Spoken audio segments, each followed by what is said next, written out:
தனிப்பெரும் கருணை அருட்பெரும் ஜோதி எல்லா உயிர்களும் இன்புற்று வாழ்க. வள்ளல் மலரடி வாழ்க வாழ்க. திருச்சிற்றம்பலம். உலகெல்லாம் போற்ற ஒளிவடிவாக விளங்கும் அருட்பெருஞ்சுதி ஆண்டவரின் திருவருளையும் அவரின் பரிபூரண அருளை பெற்ற சர்க்குரு சிதம்பர ராமலிங்க சுவாமிகளின் குருவருளையும் மனமொழிமையால் போற்றி பணிகின்றேன் தயவுடன். இவ்வுலகத்தில் மனித பிறப்பை பெற்றுக்கொண்டவர்கள் இப்பிறப்பினால் அடையத்தக்க ஆன்மலாபத்தை காலம் உள்ள போதே அறிந்து அடைய வேண்டும். ஆன்மலாபம் என்பது எவ்வித ஆதாரமில்லாத ஏழைகள் பசியை போக்கித்தான் பெற வேண்டும். இது சர்க்குரு வாக்கு, அருட்பெருஞ்சுதி இறைவனின் வாக்கு. நாம் செய்த செயலின் நுழைவாக இன்ப துன்ப அனுபவங்கள் யாம் வந்து கொண்டே உள்ளது. அப்படி வருகின்ற துன்பம் யாம் பொறுத்து எல்லா உயிரும் இன்பமாக வாழ எண்ணினாலே எல்லாம் செயல்கூடும். சர்க்குரு இறைவனை ஏத்தும் இன்பம் என்ற தலைப்பில் 10வது பாடலிலே இரவிலாது இயம்பும் பகலிலாது இருந்த இயற்கையுள் இயற்கையே என்கோ, வரவிலா உரைக்கும் போக்கிலா நிலையில் வயங்கிய வான்பொருள் என்கோ, திரையிலாதெல்லாம் வல்ல சித்தனுக்கு செய்ததோர் சித்தனே என்கோ, கரவிலா எனக்கு பேரர் ஜோதி கழித்தளித்தருளிய நினையே என இப்பாடலை சர்க்குரு பதிவு செய்கின்றார்கள்.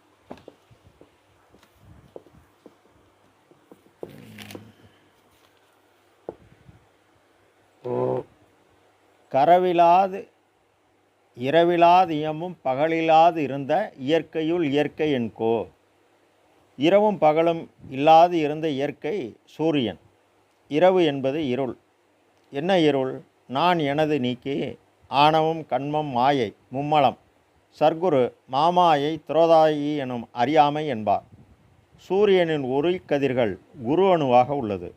அதனால் தான் பல தாவரம் பயிர் செய்தாலும் நெல்லையும் கம்பு கம்புவையும் தருகிறது.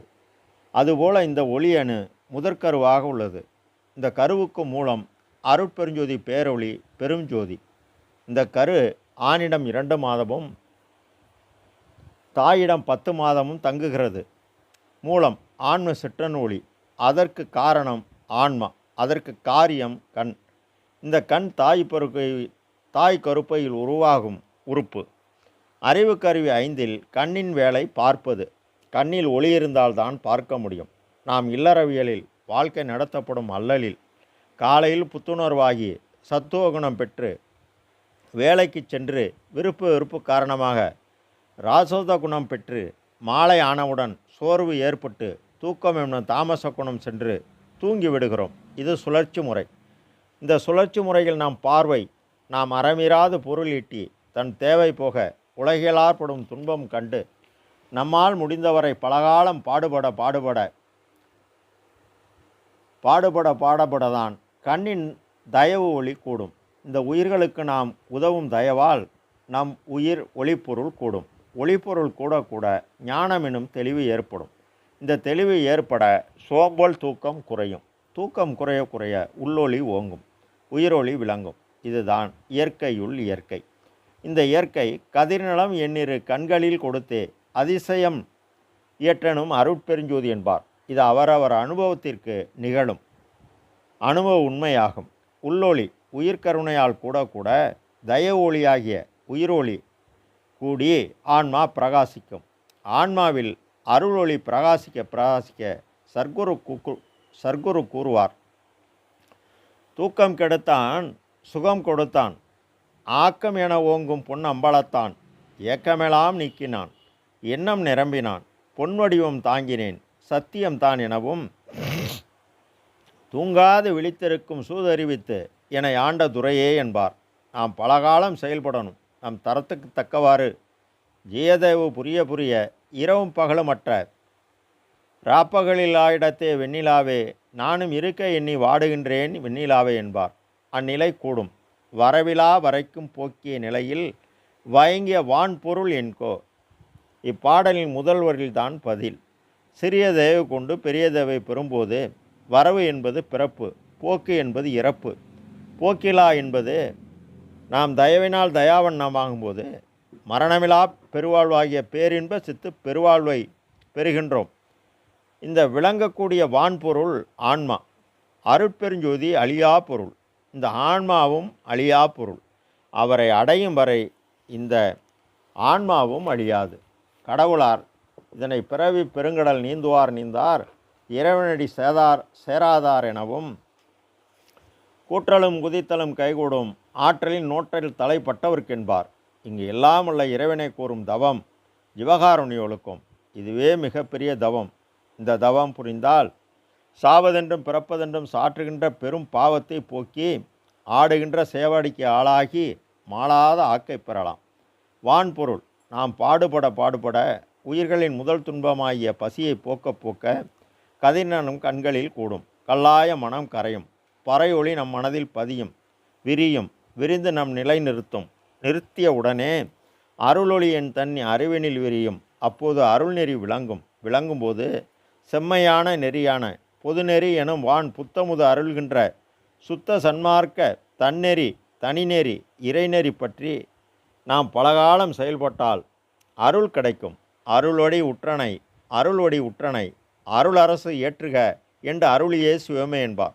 அருளொளி அடைந்தனை அருளமுது உண்டனை என்பார். இவை யாவும் நாம் தரத்துக்கு தக்கவாறு பலகாலம் செயல்படாமல் கூடாது. சும்மா எழுதுவதோ பேசுவதோ எல்லாம் சும்மாதான். செயல்பட்டால்தான் எல்லாம் செயல்கூடும். திரையில்லாது எல்லாம் வல்ல சித்தி எனக்கு செய்ததோர் சித்தனே என்கோ. திரையில்லாது என்பது அசைவில்லாது எல்லாம் வல்ல சித்து தனிப்பெரும் கருணை தடையற்ற இயக்க பேராற்றல். அததான் சித்து. இந்த சித்து ஒவ்வொரு ஜீவனிலும் ஆன்மாவிலிருந்து அது செயல்படணும். தடையற்ற செயல்பாடு பசித்த இலைகளின் பசியை போக்க வேண்டும். எனக்கே என்பார். அதாவது பஞ்சபூதம் ஐந்தாய் சூரியனாய் சந்திரனாய் ஆன்மாவாய் என்பார். இதற்கு முன் 7 இடங்களில் உயிர் இந்த உயிர் லயமாக ஆலயம் எழுப்பப்பட்டது. அதில் உயிர், காயம் உடம்பு, ஆகாயம் ஆக உயிரும் உடம்பும் வானில் ஆகாயத்தில் கலந்தது. இதை சிதம்பரம் என்பார்கள். சர்க்குரு வான் கலந்த மாணிக்க வாசகா என்பார். ஆனால் எனக்கே என்கின்றார் சர்க்குரு. என்ன தவம் புரிகின்றார்? வாட்டமோடு சிறியன் செய்வகை அறியாது மனமிக மயங்கி ஒரு நாள் மண்ணீர் கிடந்து அருளை உண்ணி உலகிகளை மறந்து துயில்கின்ற போது நாட்டமுறு வைகரையில் எழுக அடைந்து என்னை நன்றுற எழுப்பி மகனே நல் யோக ஞானம் புரிதலின்றி நின் அழிதல் அழகோ எழுந்தே ஈட்டுக நின் எண்ணம் பழிக்க அருளமுதம் உண்டு இன்புறுக என்ற குருவே. இந்த தவம் இவர் 35 ஆண்டுகள் படாத பாடுபட்டுள்ளார். இவர் கருங்குழியில் இருந்த காலத்தில் ரெட்டியார் வீட்டில்தான் இந்த தவம் கூடியது. 23/5/1867. எவ்வாறெனில் தவம் வளர் தயையே தயை வளர் தவமே தவம் தயை வளர் சதுரே. அதாவது இவர் செய்த தர்மசாலை உபகாரத்தினால் உபகார சக்தி கூடி இந்திரிய ஒளி, கரண ஒளி, ஜீம ஒளி, ஆன்ம ஒளி பெற்று இவர் உள் அருள் ஒளி கலந்தது. ஆன்மா என்றால் என்ன? அதற்கும் இறைவனுக்கும் என்ன தொடர்பு? இறையனும் உணர்வு எப்படி அடைவது போன்ற எண்ணற்ற ரகசியங்கள் தன்னுடைய 44ஆம் வயதில் வெளிப்படுகிறது. அதனால்தான் எனக்கே என்றார். இவருக்கு மட்டும்தான், வேறு யாருக்கும் வெளிப்படவில்லை.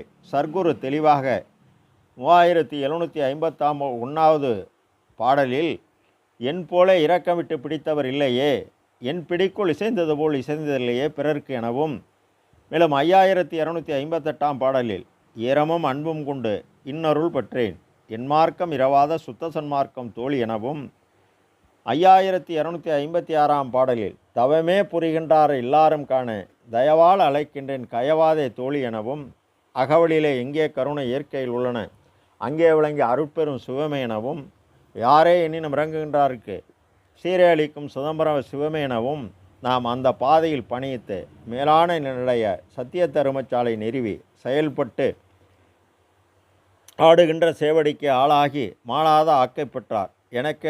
எனக்கே செய்ததோர் சித்தனே அருட்பெருஞ்சோதி எல்லா விதமான ஆற்றல்களையும் வழங்கியதென அகவல் வரிகள் 912, 14, 16 சர்க்குரு தெளிவாக பகர்கிறார். கரவிலாது எனக்கு பேரர் ஜோதி கழித்து அழித்து அருளிய நினையே. கரவிலாது என்பது எவ்வித மறைப்புமின்றி இவருக்கு அண்ட கோடிகள் அனைத்தும் காணும் கண்கள் எய்தியே, அறிந்தேன் அங்கை கனிபோல் அவற்றிலுள்ள செய்தியே, பிண்ட கோடி முழுவதும் காணும் கண்கள் பெற்றியே, பேசி பேசி வியக்கின்றேன் என் பெருமை தன்மையே என்பார்.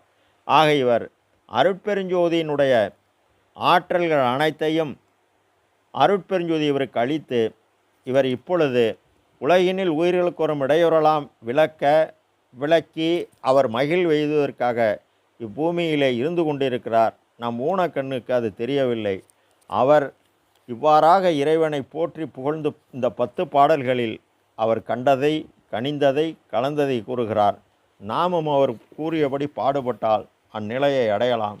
அருட்பெருஞ்சோதி அருட்பெருஞ்சோதி, தனிப்பெரும் கருணை அருட்பெருஞ்சோதி, எல்லா உயிர்களும் இன்புற்று வாழ்க, கொல்லாவிரதம் கொலையமலாம் ஓங்கு, நல்லோர் நினைத்த நலம் பெறுக, எல்லோரும் வாழ்கை சேர்ந்து திரு அருட்பிரகாச சர்க்குருநாத திருவடிகளே அபயம் அபயம் அபயம் அபயம் அபயம்.